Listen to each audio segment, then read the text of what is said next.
ರೋಶಿನಿ ಮಧ್ಯ ರಸ್ತೆಯಲ್ಲಿ ತನ್ನ 2 ಬ್ಯಾಗ್ಗಳ ಜೊತೆ ನಿಂತಿದ್ದಾಳೆ. ಕಣ್ಣಲ್ಲಿ ನೀರು ತುಂಬಿದೆ. ಈಗ ಎಲ್ಲಿಗೆ ಹೋಗ್ಬೇಕು ಅಂತ ಆಕೆ ಗೊತ್ತಾಗ್ತಿಲ್ಲ.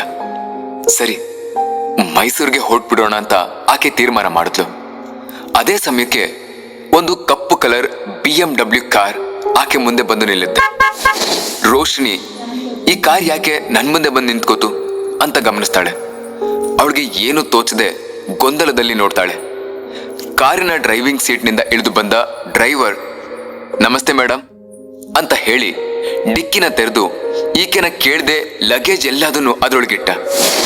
ಏನು ತೋಚದೆ ರೋಶಿನಿ ಯಾಕೆ ಅಂತ ಕೇಳೋಷ್ಟ್ರಲ್ಲಿ ಆಕೆ ಫೋನ್ ರಿಂಗ್ ಆಗತ್ತೆ. ಆ ವ್ಯಕ್ತಿನೇ ಫೋನ್ ಮಾಡಿರ್ಬೋದು ಅಂತ ಗೊತ್ತಾಗತ್ತೆ. ಆಕೆ ರಿಸೀವ್ ಮಾಡಿ ಹಲೋ ಅಂದ್ಲು. ಅದಕ್ಕೆ ಆ ವ್ಯಕ್ತಿ ಕಾರ್ ಬಂದಿರೋದು ನಿನ್ನನ್ನು ಕರ್ಕೊಂಡು ಹೋಗೋದಕ್ಕೆ, ಆ ಕಾರ್ನಲ್ಲಿ ಹತ್ತು ಅಂತ ಗಂಭೀರವಾಗಿ ಹೇಳ್ದ. ಅದಕ್ಕೆ ರೋಶಿನಿ ಉತ್ತರ ಹೇಳೋಕ್ಕೂ ಮುಂಚೆ ಆ ವ್ಯಕ್ತಿ ಫೋನ್ ಕಟ್ ಮಾಡ್ದ. ರೋಶಿನಿ ತನ್ನ ಮೊಬೈಲ್ನ ನೋಡ್ತಾ ಮತ್ತೆ ಆ ವ್ಯಕ್ತಿಗೆ ಕಾಲ್ ಮಾಡೋಣ ಅಂತ ಯೋಚಿಸ್ತಾ ಇದ್ಲು.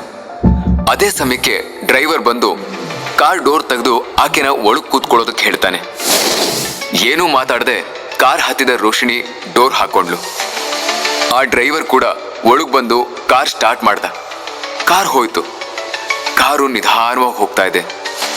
ರೋಶಿನಿ ಮೆಲ್ಲನೆ ಧ್ವನಿಯಲ್ಲಿ ಆ ಡ್ರೈವರ್ ಹತ್ರ ಅಣ್ಣ ಅಂತ ಕೇಳಿದ್ಲು. ಅದಕ್ಕೆ ಆ ಡ್ರೈವರ್ ಹೇಳಿ ಮೇಡಮ್ ಅಂತ ಹೇಳ್ದ. ಅದಕ್ಕೆ ರೋಶಿನಿ ನಾವಿವಾಗ ಎಲ್ಲಿಗೆ ಹೋಗ್ತಿದೀವಿ ಅಂತ ತಿಳ್ಕೊಬೋದಾ ಅಣ್ಣ ಅಂತ ಕೇಳಿದ್ಲು. ಅದಕ್ಕೆ ಆ ಡ್ರೈವರ್ ಸಾರ್ ನಿಮ್ಮನ್ನ ಒಂದು ಜಾಗದಲ್ಲಿ ಬಿಡೋಕ್ ಹೇಳಿದ್ದಾರೆ ಮೇಡಮ್ ಅಂತ ಹೇಳ್ದ. ತಕ್ಷಣ ರೋಶಿನಿ ಅದು ಯಾವ ಜಾಗ ಅಂತ ಕೇಳಿದ್ಲು. ಈ ಪ್ರಶ್ನೆಗೆ ಡ್ರೈವರ್ ಯಾವುದೇ ಉತ್ತರ ಕೊಡ್ಲಿಲ್ಲ. ರೋಶಿನಿಗೆ ಒಂಥರ ಅನ್ನಿಸ್ತು.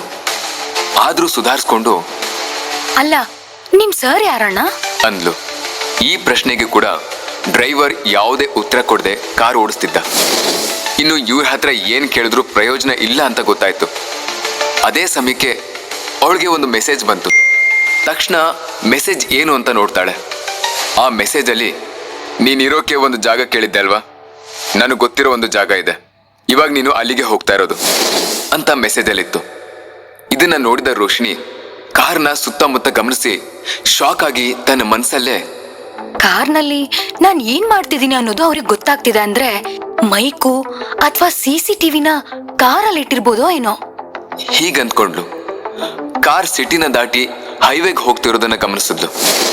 ಸುತ್ತ ಇರೋ ನಗರದ ಅಂದವನ್ನ ಸವಿತಾ ಮಾತಾಡದೆ ಯೋಚಿಸೋದಕ್ಕೆ ಶುರು ಮಾಡಿದ್ಲು. ಈ ಮನುಷ್ಯ ಯಾರು ಅಂತ ಗೊತ್ತಾಗ್ತಿಲ್ಲ, ಆದ್ರೆ ನನಗ್ ತುಂಬಾ ಹೆಲ್ಪ್ ಮಾಡ್ತಿದ್ದಾರೆ. ಅಮ್ಮನ ಆಪರೇಷನ್ಗೆ 10 ಲಕ್ಷನ ಒಂದೇ ಸಲ ಕಳ್ಸಿದಾರೆ ಅಂದ್ರೆ ಸಾಧಾರಣವಾದ ವ್ಯಕ್ತಿ ಅಲ್ಲ ಅಂತ ಅನಿಸ್ತಿದೆ. ನನ್ ಹಾಗಿರೋ ಎಷ್ಟೋ ಹೆಣ್ಮಕ್ಳನ್ನ ಆತ ಮನ್ಸ್ ಮಾಡಿದ್ರೆ ಕೊಂಡ್ಕೋಬಹುದು. ಆದ್ರೆ ನನಗ್ ಕೆಟ್ಟದ್ದನ್ನು ಮಾಡಿ ಜೊತೆಗೊಂದ್ ಸಹಾಯ ಮಾಡಿ ಒಳ್ಳೇದು ಮಾಡ್ತಿದ್ದಾನೆ. ಕಾರಣ ಏನಿರಬಹುದು? ಅವನಿಗಿರೋ ಅಂತಸ್ತ್ಗೆ ಇವಳು ಹೇಗಾದ್ರೂ ಹಾಳಾಗ್ ಹೋಗ್ಲಿ ಅಂತ ಬಿಟ್ಬಿಡ್ಬಹುದಿತ್ತು. ಆದ್ರೆ ಅವನು ಆ ತರ ಮಾಡ್ತಿಲ್ವಲ್ಲ. ಇದ್ರ ಜೊತೆಗೆ ನಾನಿರೋದಕ್ಕೆ ಜಾಗ ಬೇಕು ಅಂತ ಕೇಳಿದ್ರೆ ಅದನ್ನು ಕೂಡ ತಕ್ಷಣ ಅರೇಂಜ್ ಮಾಡಿದಾನೆ. ಇದೆಲ್ಲ ಯಾಕೆ ಮಾಡ್ತಿದ್ದಾನೆ ಅಂತಾನೆ ಗೊತ್ತಾಗ್ತಿಲ್ವಲ್ಲ. ಈ ರೀತಿ ಯೋಚಿಸಿದಷ್ಟು ರೋಶಿನಿಗೆ ಗೊಂದಲ ಜಾಸ್ತಿ ಆಯ್ತು. ಮುಂದಿನ ಅರ್ಧ ಗಂಟೆಯ ನಂತರ ದೊಡ್ಡ ದೊಡ್ಡ ಅಂದವಾದ ವಿಲ್ಲಾ ತರದಂತಹ ಬಂಗಲೆಗಳು ಇರೋ ಜಾಗಕ್ಕೆ ಆ ಕಾರ್ ಬಂತು. ಆ ಸ್ಥಳವನ್ನ ರೋಶಿನಿ ಆಶ್ಚರ್ಯದಿಂದ ನೋಡಿದ್ಲು. ಎಲ್ಲ ದೊಡ್ಡ ದೊಡ್ಡ ಬಂಗಲೆಗಳು, ಅವೆಲ್ಲದರ ಮಧ್ಯೆ ಇರೋ ಒಂದು ವಿಲ್ಲಾ ಹತ್ರ ಕಾರ್ ನಿಂತ್ಕೋತು. ಡ್ರೈವರ್ ಇಳಿದು ರೋಶಿನಿ ಇಳಿಯೋದಕ್ಕೆ ಕಾರ್ ಡೋರ್ ಓಪನ್ ಮಾಡ್ದ. ರೋಶಿನಿ ಆಶ್ಚರ್ಯದಿಂದ ಆ ಸ್ಥಳನ ನೋಡ್ತಾ ಡ್ರೈವರ್ ಹತ್ರ ನಾನ್ ಉಳ್ಕೊಳ್ಳೋ ಜಾಗ ಇದೇನಾ ಅಣ್ಣ ಅಂತ ಕೇಳಿದ್ಲು. ಅದಕ್ಕೆ ಡ್ರೈವರ್ ಹೌದು ಮೇಡಮ್, ಸಾರ್ ನಿಮ್ಮನ್ನ ಇಲ್ಲಿಗೆ ಬಿಡೋಕೆ ಹೇಳಿರೋದು, ನಿಮ್ಮ ಲಗೇಜ್ಗಳನ್ನೆಲ್ಲ ಒಳಗಿಡ್ತೀನಿ ಅಂತ ಹೇಳಿ ಡ್ರೈವರ್ ಡಿಕ್ಕಿನ ತೆಗೆದು ಅದರಲ್ಲಿದ್ದ ಲಗೇಜ್ಗಳನ್ನೆಲ್ಲ ತಗೊಂಡು ಆ ಮನೆಗೆ ಹೋಗಿ ಬಾಗ್ಲು ತೆಗೆದು ಒಳಗೆ ಹೋಗ್ತಾನೆ. ಇತ್ತ ರೋಶಿನಿ ತನಗೆ ಬಂದಿರೋ ಮೆಸೇಜ್ಗೆ ರಿಪ್ಲೈ ಮಾಡೋದಕ್ಕೆ ಫೋನ್ ತಗೋತಾಳೆ. ರೋಶಿನಿ ಮೆಸೇಜ್ ಟೈಪ್ ಮಾಡ್ತಾ ಇಷ್ಟು ದೊಡ್ಡ ಜಾಗ ಎಲ್ಲ ನನಗ್ ಬೇಡ ಅಂತ ಮೆಸೇಜ್ ಮಾಡಿದ್ಲು. ಇದಾದ 2 ಸೆಕೆಂಡ್ಗೆ ಅವಳಿಗೆ ಕಾಲ್ ಬಂತು. ರಿಸೀವ್ ಮಾಡಿ ಹಲೋ ಅಂದ್ಲು. ಆ ಕಡೆಯಿಂದ ಗರಗರವಾದ ಧ್ವನಿ ಇರುವ ವ್ಯಕ್ತಿ ಗಂಭೀರವಾಗಿ ತಲೆ ಕೆಡ್ಸ್ಕೋಬೇಡ, ಅದು ನನ್ನ ವಿಲ್ಲಾನೆ, ಸದ್ಯಕ್ಕೆ ಖಾಲಿನೇ ಇದೆ, ನೀನು ಧಾರಾಳವಾಗಿ ಅಲ್ಲಿ ಉಳ್ಕೋಬಹುದು. ಇದನ್ನ ಕೇಳಿ ರೋಷಿಣಿಗೆ ಆಶ್ಚರ್ಯ ಆಯ್ತು. ಇಷ್ಟು ದೊಡ್ಡ ವಿಲ್ಲಾನೆ ಖಾಲಿಯಾಗಿ ಇಟ್ಕೊಂಡಿದ್ದಾನೆ ಅಂದ್ರೆ ಈತ ದೊಡ್ಡ ವ್ಯಕ್ತಿನೇ ಅಂತ ಯೋಚಿಸ್ತಿರ್ಬೇಕಾದ್ರೆ ತಕ್ಷಣ ಆ ವ್ಯಕ್ತಿ, ಜಾಸ್ತಿ ಯೋಚನೆ ಮಾಡಬೇಡ, ಒಳಗೆ ಹೋಗಿ ರೆಸ್ಟ್ ಮಾಡು ಅಂದ. ಆರ್ಡರ್ ಮಾಡಿದ ಹಾಗೆ ಹೇಳ್ದ. ರೋಷಿಣಿಗೆ ಈ ತರ ಯಾರಾದ್ರೂ ಆರ್ಡರ್ ಮಾಡಿದ್ರೆ ಇಷ್ಟ ಆಗಲ್ಲ. ಆದ್ರೆ ಈತ ಆರ್ಡರ್ ಮಾಡಿದ್ದನ್ನ ತೆಗೆದು ಹಾಕೋಕೆ ಮನ್ಸಾಗ್ಲಿಲ್ಲ. ಆತ ಹೇಳ್ದ ಹಾಗೆ ಫಾಲೋ ಮಾಡಿದ್ದು. ಮನೆ ಒಳಗೆ ಹೋದ್ಲು. ಹೋದ ತಕ್ಷಣ ಆಕೆಗೆ ಬಹಳ ಆಶ್ಚರ್ಯ ಆಯ್ತು. ವಿಲ್ಲಾ ಕಂಪ್ಲೀಟ್ ಇಂಟೀರಿಯರ್ ಆಲ್ಮೋಸ್ಟ್ ಗಾಜಿನಿಂದಾನೇ ಕೂಡಿತ್ತು. ಅವುಗಳು ನೋಡೋದಕ್ಕೆ ಬಹಳ ಸುಂದರವಾಗಿದ್ವು.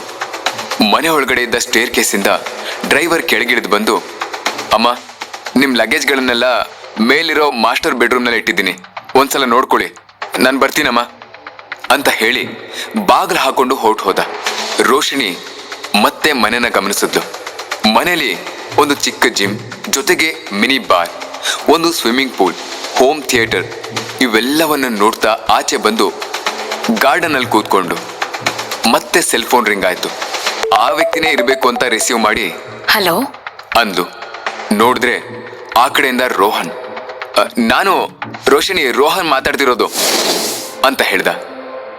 ರೋಷಿಣಿ ಏನೂ ಮಾತಾಡ್ಲಿಲ್ಲ.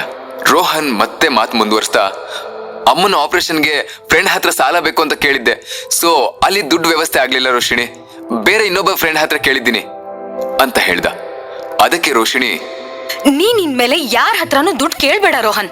ಅದಕ್ಕೆ ರೋಹನ್ ಬೇಜಾರಿಂದ, ಯಾಕೆ ರೋಹಿಣಿ ಈ ತರ ಹೇಳ್ತಾ ಇದ್ಯಾ ಅಂದ. ಅದಕ್ಕೆ ರೋಷಿಣಿ, ಅದೆಲ್ಲ ಮಾತ್ ಬೇಡ ರೋಹನ್, ದುಡ್ಡು ಕೇಳ್ಬೇಡ ಅಂತ ಹೇಳ್ದೆ, ಕೇಳ್ಬೇಡ ಅಷ್ಟೇ. ಹೀಗೆ ಹೇಳಿ ಫೋನ್ ಕಟ್ ಮಾಡಿದ್ಲು. ರೋಹನ್ ತನ್ನ ಫೋನನ್ನೇ ನೋಡ್ತಾ ಇದ್ದ. ಇದೆಲ್ಲದನ್ನು ಪಕ್ಕದಲ್ಲಿ ನಿಂತು ನೋಡ್ತಾ ಇದ್ದ ಅಮರ್. ಏನಂತೆ ಅಂತ ಕೇಳ್ದ. ಅದಕ್ಕೆ ರೋಹನ್, ದುಡ್ಗೇನು ಟ್ರೈ ಮಾಡಬೇಡ ಅಂತ ಹೇಳ್ತಿದ್ದಾಳೋ ಅಂತ ಹೇಳ್ದ. ತಕ್ಷಣ ಅಮರ್, ಅವಳಿಗೆ ದುಡ್ಡು ಬೇಡ ಅಂದ್ರೆ ನಮಗ್ ಬೇಕಲ್ಲ ಅಲ್ವಾ ರೋಹನ್ ಅಂತ ಹೇಳ್ದ. ಅದಕ್ಕೆ ರೋಹನ್, ಹೌದು, ನಮಗ್ ದುಡ್ಡು ಬೇಕು ಅಂದ ತಕ್ಷಣ ಅಮರ್, ನಾನೇನ್ ಹೇಳ್ತೀನಿ ಅಂದ್ರೆ ಅವಳನ್ನ ನೈಸಾಗಿ ಎತ್ತಾಕೊಂಡು ಹೋಗಿ ನಮ್ಮ ಬಿಸ್ನೆಸ್ ಅವ್ರ ಹತ್ರ ಕೊಟ್ಬಿಡೋಣ ಅಂದ. ಅದಕ್ಕೆ ರೋಹನ್, ಅವಸರ ಪಡ್ಬೇಡ, ನಾನು ಆ ರೋಷಿಣಿನ ಹೇಗಾದ್ರೂ ಮಾಡಿ ಅನುಭವಿಸ್ಬೇಕು, ಅದಕ್ಕೋಸ್ಕರನೇ ಪ್ರೀತಿ ಮಾಡೋ ನಾಟಕ ಆಡಿ ಈ 4 ವರ್ಷ ಕಾಯ್ದಿದ್ದು. ಸೊ ಅವಳು ದುಡ್ಡಿಗೆ ಬೇರೇನು ಮಾಡಕ್ಕಾಗಲ್ಲ, ನಮ್ಮ ಹತ್ರ ಬರಲೇಬೇಕು, ಆವಾಗ ಅನುಭವಿಸಿ ಆಮೇಲೆ ಮಾರೋಣ ಅಂತ ಹೇಳ್ದ. ಇದನ್ನ ಕೇಳಿದ ಅಮರ್, ಮತ್ತೆ ಅವ್ರ ಅಮ್ಮನ ಆಪರೇಷನ್ ಅಂತ ಕೇಳ್ದ. ಅದಕ್ಕೆ ರೋಹನ್, ಆ ಕರ್ಮ ಎಲ್ಲ ನಮ್ಗೆ ಯಾಕೆ, ಟೈಮ್ ಮುಗಿದ್ಮೇಲೆ ಆ ಅಮ್ಮ ಹೋಗಿ ಮೇಲ್ ಸೇರ್ಕೋತಾಳ್ ಬಿಡು ಅಂದ. ರೋಹನ್ ಹೀಗೆ ಒಂದು ಹೊಸ ಪ್ಲಾನ್ ಮಾಡಿ ಕಾಯ್ತಿದ್ದಾನೆ. ಅವನಿಗೆ ರೋಷಿಣಿಯ ಹಣೆ ಬರಹ ಬದಲಾದ ವಿಷಯ ಗೊತ್ತಿಲ್ಲ. ಅದೇ ಸಮಯದಲ್ಲಿ ರೋಷಿಣಿ ಆ ವಿಲ್ಲಾದಲ್ಲಿ ಇರೋ ಮಾಸ್ಟರ್ ಬೆಡ್ರೂಮ್ನಲ್ಲಿ ಅಂಗಾತವಾಗಿ ಮಲಗಿದ್ದಾಳೆ. ಅವಳು ಮನಸ್ಸಲ್ಲಿ ಒಂದು ವಿಷಯ ಕಾಡ್ತಾ ಇತ್ತು. ಈ 2 ದಿನಗಳಲ್ಲಿ ಎಷ್ಟೋ ವಿಷಯಗಳು ನಡೆದ್ವು. ನಾನು 4 ವರ್ಷಗಳಿಂದ ಲವ್ ಮಾಡ್ತಿದ್ದ ರೋಹನ್ ನನ್ನ ಬಾಳನ್ನ ಹಾಳು ಮಾಡಕ್ ಪ್ರಯತ್ನ ಮಾಡ್ದ. ಇನ್ನೊಂದ್ ಕಡೆ ನನ್ನ ಬಾಳನ್ನ ನಾಶ ಮಾಡಿದ ಈ ದೊಡ್ಡ ಮನುಷ್ಯ ನನಗ್ ಸಹಾಯ ಮಾಡಿ ನನ್ನ ಕುಟುಂಬನ ಕಷ್ಟದಿಂದ ಪಾರ್ ಮಾಡ್ದ. 2 ಸಂಬಂಧಗಳಲ್ಲಿ ಯಾವ್ದನ್ನ ಇಟ್ಕೋಬೇಕು, ಯಾವ್ದನ್ನ ಇಟ್ಕೋಬಾರ್ದು ಅಂತ ಚೆನ್ನಾಗಿ ಯೋಚನೆ ಮಾಡಿ ನಿರ್ಧಾರ ಮಾಡ್ಬೇಕು. ಹೀಗೆ ಮನ್ಸಲ್ಲೇ ಅಂದ್ಕೋತಿರ್ಬೇಕಾದ್ರೆ ಫೋನ್ ರಿಂಗ್ ಆಗುತ್ತೆ. ಯಾರು ಅಂತ ನೋಡ್ತಾಳೆ. ಅದೇ ಗರಗರ ಧ್ವನಿಯ ವ್ಯಕ್ತಿ. ಹಲೋ, ಏನು ಜಾಗ ಹಿಡಿಸ್ತಾ ರೋಷಿಣಿ ಅಂತ ಕೇಳ್ದ. ಅದಕ್ಕೆ ರೋಷಿಣಿ, ತುಂಬಾ ಸುಂದರವಾಗಿದೆ, ಥ್ಯಾಂಕ್ಸ್ ಅಂದು. ರೋಷಿಣಿ ಸಂತೋಷವಾಗಿರೋದು ಅವಳ ಧ್ವನಿಯಲ್ಲೇ ಗೊತ್ತಾಗ್ತಿತ್ತು. ಆತ ರೋಷಿಣಿ ಹೇಳಿದ ಥ್ಯಾಂಕ್ಸ್ಗೆ ಏನು ಹೇಳದೆ ಸೈಲೆಂಟ್ ಆಗಿದ್ದ. ರೋಷಿಣಿ ಆತ ಲೈನಲ್ಲಿ ಇದಾನ ಅಥವಾ ಫೋನ್ ಕಟ್ ಮಾಡಿದಾನ ಅಂತ ನೋಡಿದ್ಲು. ಆತ ಲೈನಲ್ಲೇ ಇದ್ದಾನೆ ಅಂತ ಆಕೆಗೆ ಗೊತ್ತಾಯ್ತು. ಸ್ವಲ್ಪ ಹೊತ್ತು ಮೌನವಾಗಿದ್ದ ಆತ, ಈಗ ನೀನಿರೋ ಜಾಗಕ್ಕೆ ನಿನ್ನನ್ನು ನೋಡೋಕೆ ನಾನು ರಾತ್ರಿ ಬರ್ತಾ ಇದ್ದೀನಿ ಅಂತ ಹೇಳ್ದ. ಆತ ಹೀಗಂದ್ ಕೂಡ್ಲೆ ರೋಷಿಣಿ ಗೊಂದಲಕ್ಕೊಳಗಾದ್ಲು. ಯಾಕೆ ಅಂತ ಕೇಳೋಷ್ಟ್ರಲ್ಲೇ ಲೈನ್ ಕಟ್ ಆಯ್ತು. ಆಗ ರೋಷಿಣಿ ಮನ್ಸಲ್ಲೇ, ಇವನ್ ಯಾಕೆ ಈ ತರ ಒಂಟಿಯಾಗಿರೋ ವಿಲ್ಲಾದಲ್ಲಿ ಒಬ್ಬಂಟಿಯಾಗಿರೋ ನನ್ನ ನೋಡೋಕೆ ರಾತ್ರಿ ಬರ್ತೀನಿ ಅಂತ ಹೇಳ್ತಿದ್ದಾನೆ? ಹೀಗೆ ರೋಷಿಣಿ ಗೊಂದಲದಲ್ಲಿ ಯೋಚನೆ ಮಾಡ್ತಿದ್ಲು. ರೋಹನ್ ಹಾಕಿರೋ ಪ್ಲಾನ್ ಸಕ್ಸಸ್ ಆಗತ್ತಾ ಗರಗರ ಧ್ವನಿಯ ವ್ಯಕ್ತಿಯ ಪ್ಲಾನ್ ಏನು? ಇನ್ಮುಂದೆ ರೋಶಿಣಿಯ ಎಲ್ಲ ಕಷ್ಟಗಳು ಪರಿಹಾರ ಆಗತ್ತಾ? ಅದನ್ನ ತಿಳ್ಕೊಳ್ಳೋಣ ಮುಂದಿನ ಭಾಗದಲ್ಲಿ.